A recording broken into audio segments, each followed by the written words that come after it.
আসসালামু আলাইকুম প্রিয় দর্শক, অন্য মঞ্চের আলাপ চাইতায় আপনাদের সকলকে আমন্ত্রণ জানাচ্ছি। সুপ্রিয় দর্শক শ্রোতা মণ্ডলী, আপনারা ব্যানার এবং হেডলাইনে দেখছেন যে আমি বলছি রাষ্ট্রপতির এবং আমাদের সেই প্রসিকিউটর তাজুলের বহিষ্কার, এই বিষয়টা নিয়ে কথা হলো। তো তার আগে একটা কথা বলি, প্রমাণ দেওয়ার কোনো প্রয়োজন বোধ করি না। আমি শুধু এতটুকুই বলতে পারি, নেত্রীর সাথে আমার কথা হয়েছিল গত 3 দিন আগে, এবং সেই কথায় উনি আমাকে সর্বশেষ একটি কথাই বলেছিলেন যে, রাশেদ, তুমি ইউটিউব ইনফ্লুয়েন্সার হিসাবে তুমি একটা জিনিস বলে দাও সবাইকে, যে আমার নির্দেশনা আছে যেটা, সেটা হচ্ছে সকলকে জেলা উপজেলা সিটি কর্পোরেশনের যতগুলো নির্বাচন আসছে সবগুলোর প্রস্তুতি নিতে। তখন আমি বলেছিলাম, নেত্রী, এটা তো আপনি বললে ভালোই, তো আমাদের।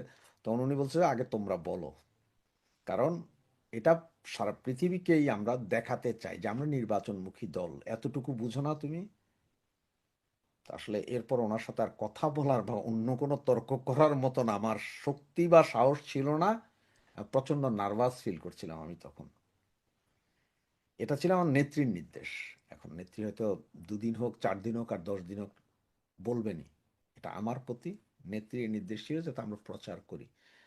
বলো যে, ভাই আপনারাও আস্তে আস্তে প্রচার করেন সকলে। তার সঙ্গে কথা বলা যাক আমাদের এই রাষ্ট্রপতি। রাষ্ট্রপতি কালের কণ্ঠ সম্পাদকের সাথে সম্ভবত কথা বলেছেন, তখন তিনি বলেছিলেন যে ওনাকে যেতে দেওয়া হতো না, বিদেশি বিভিন্ন দাওয়াতেও ওনাকে যেতে দেওয়া হয়নি, এবং দেশের ভিতরে সমাবর্তন মানে ইউনিভার্সিটির সমাবর্তন যেখানে রাষ্ট্রপতি যায় সেখানেও ওনাকে যেতে দেওয়া হয়নি। মানে শিষ্টাচার বহির্ভূতভাবে চিঠি লিখে ওনাকে দিতেন যে এটা সিগনেচার করে দেন, বিদেশি মিশনগুলোতে বিদেশি রাষ্ট্রগুলোকে পাঠাতেন যে উনি খুবই ব্যস্ত। এই ধরনের বেয়াদবি করেছিল আসিফ নজরুল এবং আমাদের পরিবেশ আপা, সবাই আপনারা চেনেন, সুন্দরী আপা। তো ওনাদের এহেন কর্মকাণ্ডের কথা মুখ খুলছেন এখন রাষ্ট্রপতি।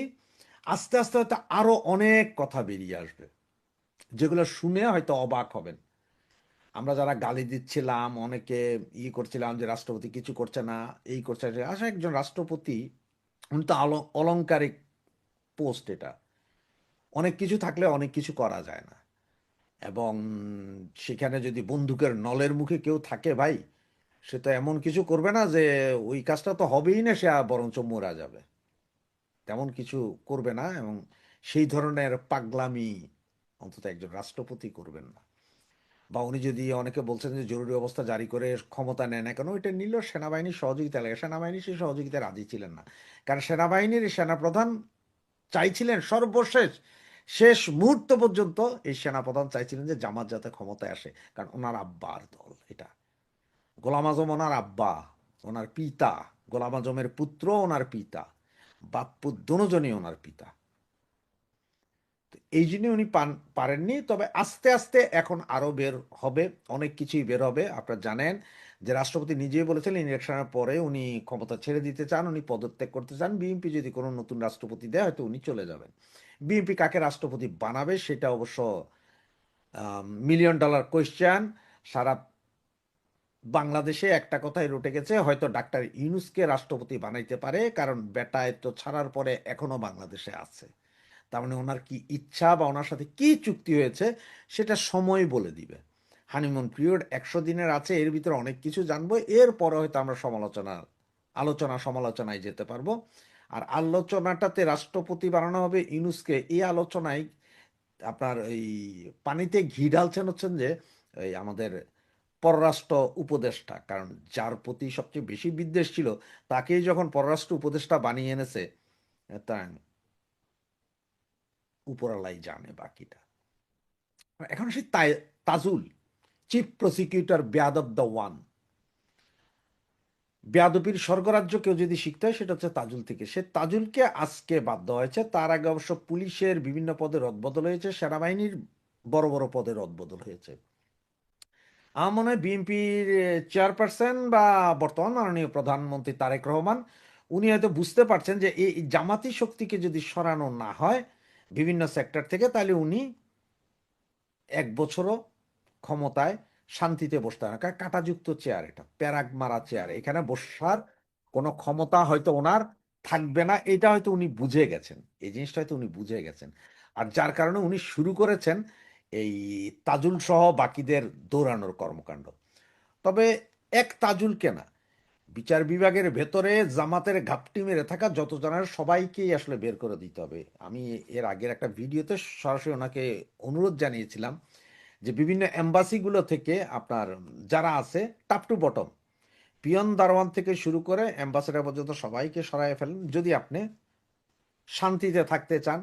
বাংলাদেশের টোটাল বিচার ব্যবস্থা সচিবালয় থেকে শুরু করে পুলিশ, সেনাবাহিনী, নেভি, বিমান বাহিনী থেকে শুরু করে সকলকে আপনার চেঞ্জ করেন, কারণ ওখানে আপনি আপনার লোক বসান, আপনার বিএমপি মনা লোক বসান বা ভাড়া করে হেন অন্য কারো বসান, কিন্তু জামাত বের করেন, না হলে অবস্থা খারাপ। আবার আজকে দুদিন ধরে দেখছেন যে এই যে এনসিপি আর জামাত, যেটা পাকিস্তানের এজেন্সি, এই দুইজন এরা কিন্তু শুরু করেছে হল্লা চিল্লা, ওই করব সেই করব, হ্যান করব ত্যান করব, আমরা দ্বিতীয় বিপ্লব ডাকবো, এর পরের বার বিপ্লব। আজকে যেমন নাসিরুদ্দিন পাটোয়ারির আজকের একটা ভাষণ আছে, আমরা দ্বিতীয় বিপ্লব করে ফেলবো, সেই দিন আমরা এখানে বিপ্লবী সরকার করব, এগুলো বলছেন। তো এখন এগুলো বলছেন, এই চাপ তারেক রহমান কতটুকু নিতে পারেন বা ওনার মন্ত্রী পরিষদ কতটুকু নিতে পারেন সেটা হচ্ছে দেখার বিষয়।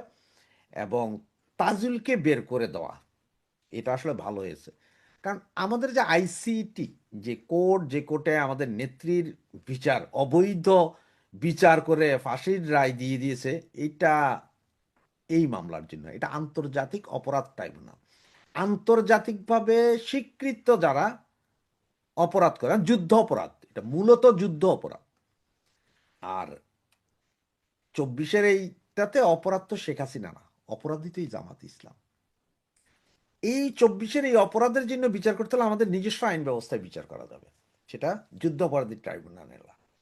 এবং আপনারা জানেন যে এই ট্রাইব্যুনালের চিফ প্রসিকিউটরের সাথে আপনার এই ব্রিটেনের যে আইনজীবী ছিলেন, যিনি একসময় খালেদা জিয়ার ব্যাপারেও কথা বলতেন, বা যিনি এই যুদ্ধাপরাধী বিচারের সময় চেয়েছিলেন বাংলাদেশে এসে উনি যুদ্ধাপরাধী বিচার পরিচালনা করতেন, তাকে তাজুলের বুদ্ধিদাতা নিয়োগ দিয়েছিল সরকার, কিন্তু উনিও চুক্তি শেষের পর আর চুক্তি নবায়ন করতে চান না। সারা সরকার, মানে সরকার, তাজুল, জামাত সবাই চেষ্টা করছিল, কিন্তু উনি আর রাজি হন নাই, কারণ উনি কিছু সংস্কার চেয়েছেন। সংস্কারের মধ্যে উনি সবচেয়ে বড় সংস্কার হচ্ছে এইখানে যেই সব মামলার যেই সব বিচার হচ্ছে এগুলোর সাথে উনি আসলে একমত হতে পারছিলেন না।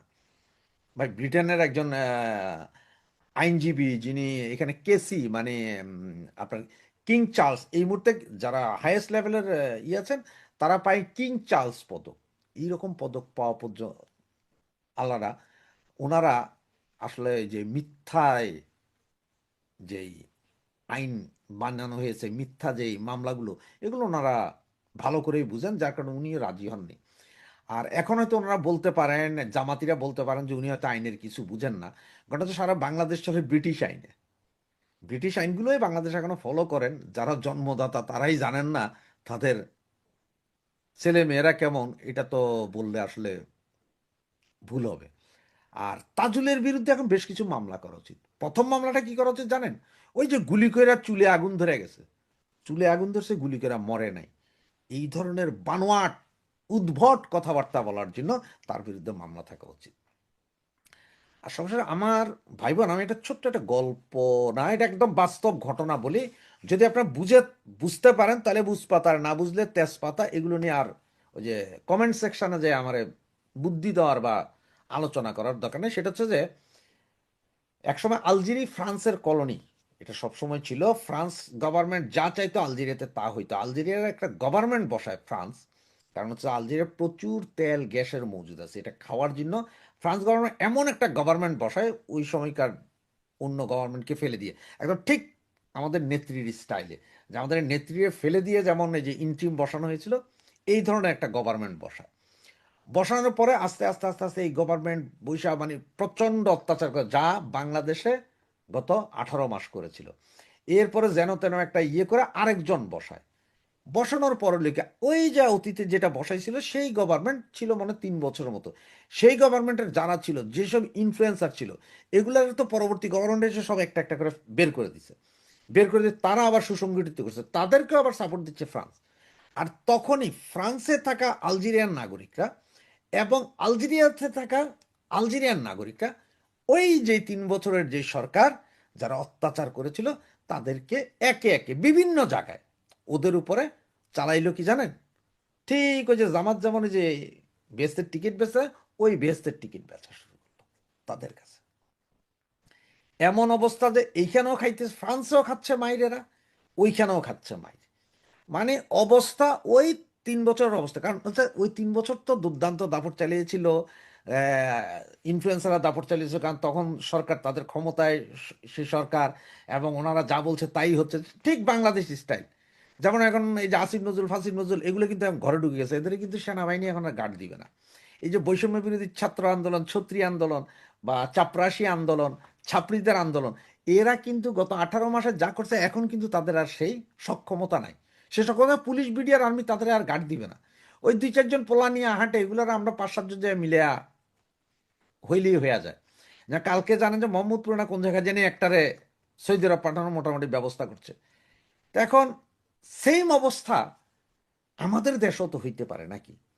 আমাদের যারা অত্যাচার করছে তাদের উপরে কি আমরা একটু দোয়াও দিতে পারবো না? তো আমরা দোয়ার সাথে কিছু দাওয়াই দিতে হবে, কারণ খালি দোয়া দিলে হয়তো হবে না, দাওয়াই দিতে হবে, দাওয়াই দিলে শরীর ভালো হবে। অসুস্থ হয়ে গেলে যেমন দোয়ার সাথে ওষুধ দিতে হয়, তো আমরা একটু আপনার হোমিওপ্যাথিক না অ্যালোপ্যাথিক, সরাসরি অ্যালোপ্যাথিক দিতে হবে, এবং সুপার অ্যালোপ্যাথিক মানে 5th জেনারেশনের অ্যালোপ্যাথিক এদেরকে দিতে হবে। দিয়া এদের এক একটারে এক এক জায়গায় যে যেখানে পারেন। এতদিন আপনারা হয়তো বলছেন ভাই ওরা ক্ষমতায়, ওরা আছে, এই আছে সেই আছে, অমুক আছে তমুক আছে। তো এখন তো ক্ষমতায় তারা নাই, এখন তো ভাইয়ারা ক্ষমতায় নাই, ভাইয়ারা এখন আর সে আগের মতন তাদের বউ নিয়া ওই বনবিহারে গেল যে 50 জন পুলিশ ওনাদের গার্ড দেয় তাও নাই, কিছুই নেই।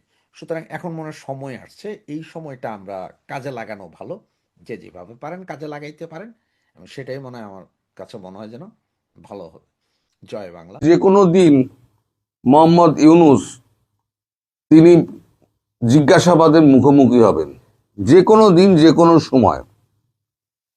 এখন আজকে কালের কণ্ঠে যে বিস্ফোরক সাক্ষাৎকারটি মানে বেরিয়েছে রাষ্ট্রপতি শাহাবুদ্দিন সুপ্পুর, সেখানে ছত্রে ছত্রে পরিষ্কার হয়ে গিয়েছে কতটা বিনিয়োগ করেছেন আমাদের এই প্রধান উপদেষ্টা প্রাক্তন মোহাম্মদ ইউনূস। তিনি যথেচ্ছাচার চালিয়েছেন এবং যা খুশি তাই করেছেন। শুরু করছি আমি রাষ্ট্রপতির ওটা নিয়ে নয়, শুরু করছি অন্য একটা ঘটনা নিয়ে। সেটা হচ্ছে 8ই ফেব্রুয়ারি বাংলাদেশে শেখ হাসিনা একটা প্রকল্প করেছিলেন, সেটা হচ্ছে পুষ্টি তহবিল।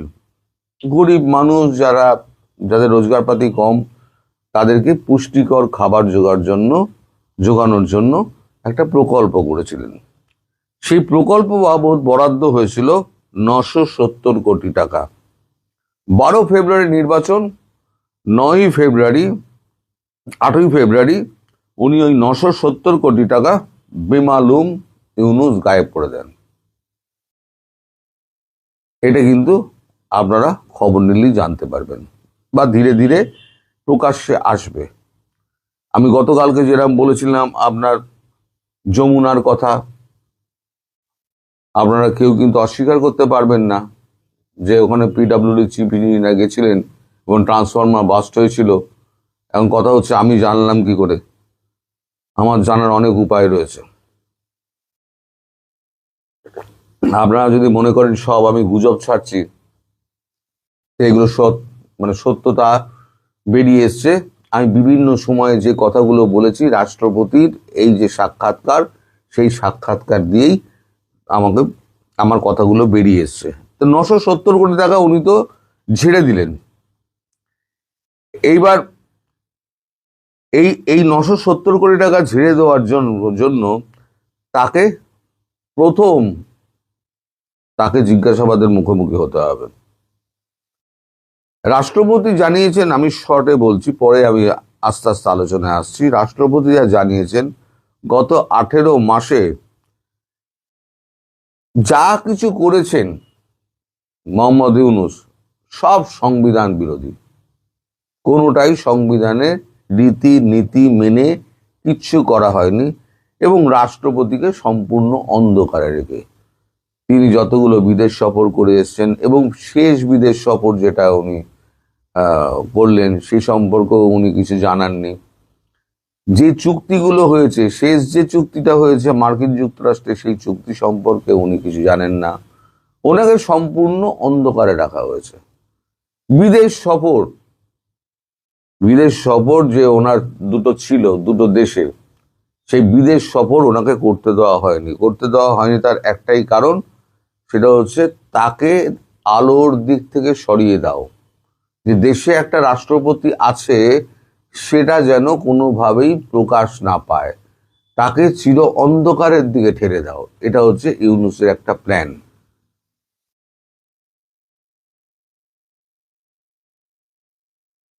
এবার আমি বলি না যে, একবার বলেছিলাম যে ইউনূসের রাষ্ট্রপতি শাহাবুদ্দিন চুপ্পুর বাসভবনে 3-4 জন উপদেষ্টা এবং কিছু এনসিপি নেতা জড়ো হয়ে তারা রাষ্ট্রপতিকে চাপ দেয়, মানে এ করার জন্য বাধ্য করার চেষ্টা করা হয় যাতে তিনি রিজাইন করেন। তিনি বলেছিলেন আমি রিজাইন করব না। তার পেছনে ঢাল হয়ে দাঁড়িয়েছিলেন বিএনপির যত নেতা আছে সব, ইনক্লুডিং তারেক রহমান। উনি বলেছেন তারেক রহমান অতি সজ্জন একটি ব্যক্তি, এবং তিনি এবং তার নেতারা প্রত্যেকেই আমায় বলে দিয়েছেন যে আপনি নিশ্চিন্ত থাকুন, সংবিধান বিরোধী কোনো কাজ আমরা করতে দেব না, আপনি রাষ্ট্রপতি পদে বহাল থাকবেন। এটা কিন্তু শত চাপের কাছেও আপনি নথি স্বীকার করবেন না, দরকার হলে আমরা আছি। ওই যে 4 জন উপদেষ্টা কারা গেছিলেন, কারা এই সরকারকে প্রলম্বিত করার চেষ্টা করেছিল, সরকারের ক্ষমতাকে, নির্বাচনকে বাতিল করে, এ পর্যন্ত কিন্তু কেউ নাম জানাতে পারেনি আপনাদের সেই 4 জনকে, অথবা হয়তো তারা নাম জানেন, প্রকাশ্যে আনছেন না, তাদের অনেক রকম অসুবিধার কারণে প্রকাশ্যে আনছেন না। আমি বিদেশে থাকি, আমার কোনো যোগাযোগ নেই, আমার কিছু করতেও পারবেন না, আমার নাম বলতে অসুবিধা নেই। এই 4 জন উপদেষ্টা হলেন আদিলুর রহমান শুভ্র, আসিফ নজরুল, রেজওয়ানা হাসান এবং ফয়জুল করিম খান। এনারা 8 এবং 9 তারিখ এই ফেব্রুয়ারিতে নির্বাচনের ঠিক 3 দিন আগে আর 4 দিন আগে থেকেই এটা শুরু হয় যে আপনি পদত্যাগ করুন। আপনি পদত্যাগ করলে তাহলে এই নির্বাচনটা পিছিয়ে যাবে। ওরা চেয়েছিল যে কোনোভাবে ক্ষমতাকে প্রলম্বিত করো, নির্বাচনকে বাতিল করে দাও। সেই সময় বিএনপির নেতারা ঢাল হয়ে রাষ্ট্রপতি মোহাম্মদ চুপ্পুর সামনে এসে দাঁড়ান। রাষ্ট্রপতি এক জায়গায় বলছেন যে আমি একসময় ভেবেছিলাম যে আমাকে মেরেই ফেলবে, নানান রকম ভাবে চাপ সৃষ্টি করা হয়েছিল গত 18 মাসে। আমাকে সরকারের কোনো তথ্য জানানো হতো না, আমি সরকারের কোনো তথ্য আমি দিলে সেটা সরকারের কাছে আর সেই আলোকে আসতো না, এমনকি তার কোনো প্রশ্নের জবাব দেওয়ার মানে এটুকু মানে কি বলবো মর্যাদাটুকু, রাষ্ট্রপতিকে জবাব দেওয়া একটা মর্যাদার ব্যাপার, মর্যাদাটুকু পররাষ্ট্র উপদেষ্টা তৌহিদ হোসেন সেটাও দেখাননি। তার যে সমস্ত পিএসসি আছে, তার যখন বিদেশ সফরে কথা হয়, তখন ওই যমুনা থেকে আমাদের প্রধান উপদেষ্টা তিনি একটা চিঠি লেখেন রাষ্ট্রপতির হয়ে। চিঠি লিখে তিনি নিচে বলেন এখানে আপনি সই করে দেবেন। তারপরে উপদেষ্টারা যায়, উপদেষ্টারা গিয়ে সই করিয়ে নিয়ে আসে যে আমি বিভিন্ন কাজে ব্যস্ত থাকার জন্য আমি এইখানে এই দেশে উপস্থিত হতে পারছি না, এর জন্য আমি দুঃখিত। এই মর্মে চিঠিগুলো দুটো বিদেশ সফরের এইভাবে চিঠি লেখানো হয়েছে। কিন্তু এই যে কাজগুলো করেছেন না, এখন তারপর খোঁজ লাগানো হয়েছে যে তার প্রেস উইংস থেকে এই লোক সরাও, যাতে রাষ্ট্রপতি কোনো রকম ভাবে বাইরের জগতের সঙ্গে যোগাযোগ না করতে পারেন। প্রেস উইং এ কাজ করছিলেন 30 বছর ধরে কিছু মানুষ, 4-5 জন আছেন, তাদের সবাইকে তুলে নেওয়া হয়। ফটোগ্রাফার ছিল, তাকেও তুলে নেওয়া হয়। তার হাত পা গুলো কেটে দেওয়া হয়। কান্তরে বলা যায় রাষ্ট্রপতিকে হাত পা কেটে দেওয়া একটা জায়গায় পৌঁছে দেওয়া হয়। রাষ্ট্রপতি বলছেন যে আমি ভেবেছিলাম যে প্রাণ যায় যাক, বঙ্গভবনে রক্ত ঝরে ঝরুক, কিন্তু আমি কোনো চাপের কাছে নতি স্বীকার করে আমি পদত্যাগ করব না। যতই রক্ত ঝরুক আমি আমার সিদ্ধান্তে অটল ছিলাম। এই যে 4 জন উপস্থিত হয়েছিলেন, আদিলুর রহমান শুভ্র, আসিফ নজরুল, রেজওয়ানা হাসান এবং ফয়জুল কবির খান, ফয়জুল কবির খান, তারা রীতিমতো রাষ্ট্রপতিকে ধমক দেন যে আপনি এই দেশে শান্তিতে আপনি বাস করতে পারবেন না, আপনি ইমিডিয়েটলি এই পদত্যাগ করুন, আর আমরা নির্বাচনকে পিছোতে চাই। আমরা এই নির্বাচন এই 12 তারিখে করতে চাই না, আমাদের এখনো অনেক কাজ বাকি আছে। সেই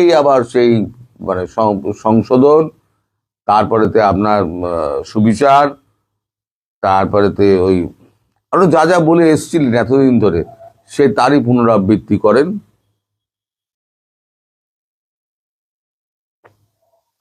রাষ্ট্রপতির কাছে তখন ফোন আসে, সেই খবর পান রাষ্ট্রপতি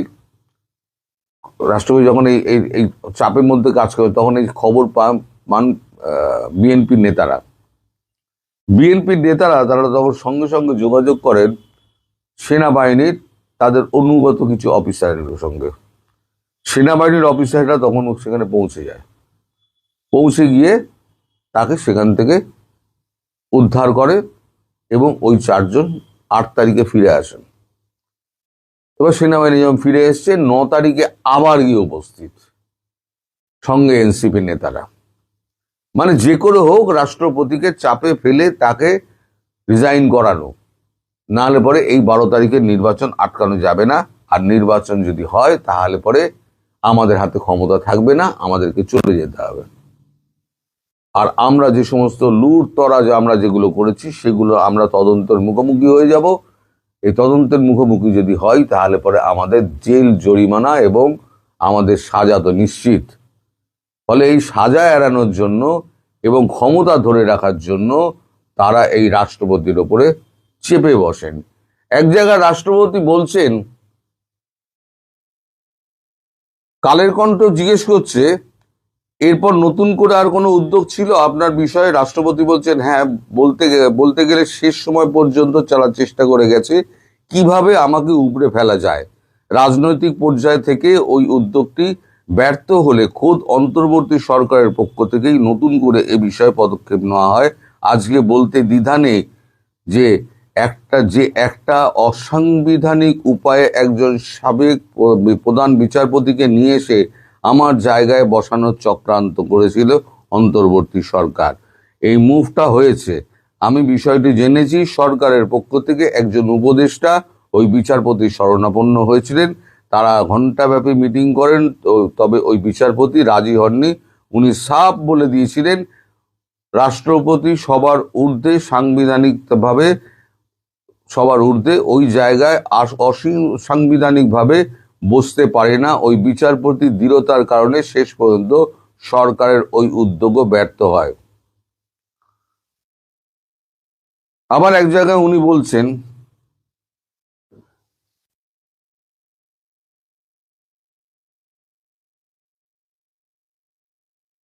ওই পরিস্থিতিতে ডক্টর ইউনূসের কাছ থেকে আমি কোনো ফোন পাইনি। আমার পক্ষে বা বিপক্ষে কোনো অবস্থানেই তিনি ছিলেন না, বরং অবশ্য ওনাকে আমি সাহায্য চেয়ে কোনো আবদারও করিনি।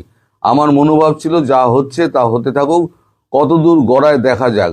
তবে এটুকু বলতে পারি যে কূটনৈতিক মহল থেকে আমাকেও অপসারণ করার বিষয়ে নেতিবাচক অবস্থান ছিল। আমি এভাবে অসাংবিধানিক এবং বেআইনিভাবে অপসারিত হই সেটা তারাও চায়নি, এটা বড় শক্তি ছিল। তবে আমি আর সবসময় স্বীকার করি, বিএনপি এবং তার জোট অন্যান্য প্ররোচনায় প্রলুব্ধ হয়নি, তারা নিজেদের সিদ্ধান্তে অটল ছিলেন। তখন যতগুলো অধ্যাদেশ জারি করা হয়েছে সেগুলো হয়তো তৎকালীন সময়ের প্রয়োজনীয়তা রয়েছে, কিন্তু তারপরও আমার দৃষ্টিতে মনে হয়েছে অনেক অধ্যাদেশ করার কোনো দরকার ছিল না। প্রধান উপদেষ্টা সংবিধানের কোনো বিধান মেনে চলেননি। সংবিধানে বলা আছে উনি যখনই বিদেশ সফরে যাবেন সেখান থেকে ফিরে এসে রাষ্ট্রপতির সঙ্গে দেখা করবেন এবং আমাকে আউট করতে জানাবেন। কি আলোচনা হলো, কি চুক্তি হলো, কি ধরনের কথাবার্তা হলো, এটা লিখিতভাবে অবহিত করার কথা। কিন্তু উনি বোধহয় 14 থেকে 15 বার বিদেশ সফরে গেছেন, একবারও আমাকে জানাবার প্রয়োজন বোধ করেননি। আরো বলছেন, না কোনো কিছুই আমি জানি না, এরকম রাষ্ট্রীয় একটা চুক্তি অবশ্যই আমার জানানোর কথা, মানে ইউএস এর সঙ্গে চুক্তি যেটা কথা বলা হচ্ছে, আমি যেটা বললাম, বাধ্যবাধকতা তিনি মানেননি, মৌখিকভাবেও জানেননি, লিখিতভাবেও জানেননি, আসেননি, এমনকি ওনার তা আসার কথা ছিল, উনি আসেননি। তার মানে গত 1.5 বছরে প্রধান উপদেষ্টার সঙ্গে আপনার কোনো স্বাভাবিক সম্পর্ক ছিল না, সমন্বয় ছিল না? এই প্রশ্নটা করা হয়েছে, যে সাংবাদিক ছিলেন উনি বলেছেন, তখন রাষ্ট্রপতি বলেছেন উনি যে প্রধান উপদেষ্টা হলেন সেই প্রক্রিয়ার উৎসই ছিলাম আমি, অর্থাৎ আমারই উদ্যোগে এই সরকার প্রক্রিয়াটি গঠন শুরু হয়েছিল। কিন্তু প্রধান উপদেষ্টা পরবর্তী পর্যায়ে আমার সঙ্গে সমন্বয় করেননি। এটি আসলে বোঝানোর কোনো উপায় নেই, কেননা একটি এবারের জন্য তিনি আমার কাছে আসেননি, আমাকে সম্পূর্ণ আড়ালে রাখার চেষ্টা করে গেছেন। আমার 2 বার বিদেশ সফর উনি আটকে দিয়েছেন। একটা ছিল কসোভো, গত ডিসেম্বরের ঘটনা, সেখান থেকে রাষ্ট্রপতিকে দাওয়াত দেওয়া হয়েছিল কি নোট পেপার ওখানে একটা অ্যাসেম্বলিতে পড়ার জন্য, কিন্তু আমাকে যেয়ে দেওয়া হয়নি। তারপর কাতারের আমির আমাকে দাওয়াত করলো, ওখানেও একটা সামিটে অংশগ্রহণ করার জন্য, রাষ্ট্রপতি অ্যাড্রেস করবেন, সেই সেমিনারে রাষ্ট্রপতি ছাড়া আর কেউ থাকবে না। তখন আমার কাছে পররাষ্ট্র মন্ত্রণালয় থেকে একটি চিঠি দেওয়া হলো, যেটুকু কথা আমি উল্লেখ করছিলাম। চিঠি বানিয়ে দেওয়া হলো, তারাই ড্রাফট করলো, ড্রাফট আমার কাছে পাঠায়, আর ওই দাওয়াত পত্রটাও পাঠায়। চিঠিটার মধ্যে ছিল আমি রাষ্ট্রীয় কাজে ভীষণ ব্যস্ত, সুতরাং এই সেমিনারে অংশগ্রহণ করা আমার পক্ষে সম্ভব না, আমি দুঃখিত। ওই চিঠিতে সই করে আমি পাঠিয়ে দিই। তার মানে যে আপনারা লক্ষ্য করুন যে রাষ্ট্রপতিকে সাংবিধানিক পদে যিনি আছেন তাকে সরিয়ে দিয়ে চক্রান্ত করে এই ইউনূস এবং তার গ্যাং, এই যে 4 জন, এই আদিলুর রহমান শুভ্র, আসিফ নজরুল, রেজওয়ানা হাসান, ফয়জুল কবির খান, এরা একটা চাপ সৃষ্টি করে একটা চক্রান্ত করে রাষ্ট্রপতিকে সরিয়ে দিয়ে ক্ষমতা মানে কেড়ে নেওয়ার চেষ্টা করেছিল। এবং দীর্ঘদিন 5 বছর ভাবলে ভুল করবেন, এরা আজন্ম এরা বসে থাকার চেষ্টা করেছিল। তার জন্য এত হম্বিতম্বি ছিল, ওরা কখনো ধরতে পারেনি যে রাষ্ট্রপতিকে ওরা শেষ মুহূর্তে সরাতে পারবে, আর শেষ মুহূর্তে ইলেকশনটা হয়েই যাবে। না হওয়ার নানান রকম উপকরণ তারা তৈরি করে রেখে দিয়েছিল, কিন্তু সেখানে কেউ পা দেয়নি, না বিএনপি পা দিয়েছে না জামাত পা দিয়েছে। দুজনকেই কিন্তু উনি উস্কেছেন যে একে অপরের বিরুদ্ধে লাগিয়ে দেওয়া। সেখানে আলী রিয়াজেরও একটা বড় ভূমিকা ছিল, যার জন্য আলী রিয়াজকে কিন্তু এখনো পর্যন্ত দেখা যাচ্ছে না, কোথায় আছেন, অন্তরীণ হয়ে গেছেন কিনা জানা যাচ্ছে না। আর একটা খবর দিই, আজকে সকালবেলা অলরেডি তিনি যমুনা ছেড়ে গুলশানের বাড়িতে চলে গেছেন মোহাম্মদ ইউনূস। এবং এবার জেনে রাখুন, শুধু সময়ের অপেক্ষা, মোহাম্মদ ইউনূস কবে এই জেরার সম্মুখীন হবেন এবং তিনি গৃহবন্দী হয়ে তারপরে তিনি বন্দী হবেন। এখন শুধু সময়ের অপেক্ষা, আপনারা দেখতে থাকুন। বিপুচন্দ্র দাসেরটা আরো বিপজ্জনক। তার চেয়ে বেশি বিপজ্জনক হচ্ছে যেটা ঢাকা বিশ্ববিদ্যালয়ের সর্বোচ্চ বিদ্যাপীঠে আমাদের সর্বোচ্চ মেধাবী, যাদের আমি মেধাবী বলে ডাকি, তারা নিজেরা করেছে। যারা কিছুদিন পরে আইনের লোক হবে, দেশ চালাবে, আমলা হবে, মন্ত্রী হবে, নেতা হবে, তাদের আমরা দেখেছি তোফাজ্জলকে কিভাবে, এটা কিন্তু দীপুচন্দ্র দাসের চেয়ে বিপজ্জনক। কারণ দীপুচন্দ্র দাসেরটা হিট অফ দ্য মোমেন্টও আপনি নিতে পারেন যে ধর্মের বিরুদ্ধে একটা জজবা তৈরি করে দিয়ে এসে মেরেছে, ওইখানে তো পরিকল্পিতভাবে এটা করেছে। আর গণপিটুনির যে বিষয়টা বলেন, এগুলো হয় মৌলবাদ থেকে, ধর্মীয় সন্ত্রাসবাদ থেকে, আর আইনের যখন সুশাসন থাকে না তখন এগুলো ঘটে। এই দেশে আমি জানি যে আমাদের আহ, আমাদের যে গবেষক যিনি বললেন, দুঃখ করেই বলেছেন যে ক্রস ফায়ারও দরকার। আমরা এর সাথে একমত নই, কারণ ক্রস ফায়ার আসলে সভ্যতাকে আহ, পরিহার করে। সভ্য দেশে ক্রস ফায়ার থাকতে পারে না, তিনি এটা আক্ষেপে বলেছেন। কারণ হচ্ছে যে একটা দেশে যখন আইন আদালত কাজ করে না, আপনি দেখেন যত বড় ড্রাগ ডিলার হোক, খুনি হোক, পয়সা দিয়ে তারা চলে আসে। তখন বাংলাদেশে ক্রস ফায়ার হয়, তখন ওই অপরাধটা কিছুটা কমে। তো এটা সাময়িক উপশম, এটা উপশম হচ্ছে যে আইনের সুশাসন থাকতে হবে। সুশাসন থাকলে এগুলো বন্ধ, যা আমাদের দেশে প্রায় এটা মানে দুঃস্বপ্ন। তার জন্য হয়তো তিনি এই ক্রস ফায়ারের পক্ষে কথা বলেছেন। যাই হোক, সেটা অন্য বিষয়।